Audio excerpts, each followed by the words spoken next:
आणि यानंतरची एक मोठी बातमी आहे बीडमधून। बीडच्या गेवराई शहरामध्ये महिलेवरती गोळीबार झालाय। बीड पोलिसांकडे मात्र या संदर्भामधली कोणतीच माहिती अजून उपलब्ध नाहीये।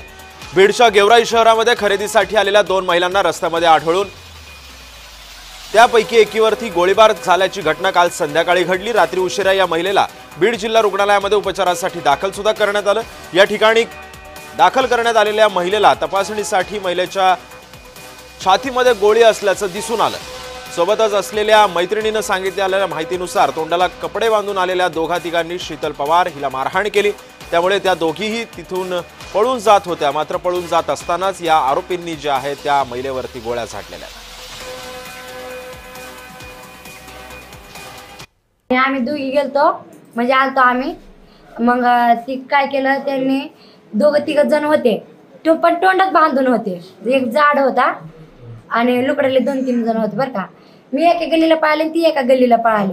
मग तिला काही पळता आलं नाही ती पडली रस्त्यावरच। मग ठोकणार मी आले मग तिने फोन करून मला बोलले।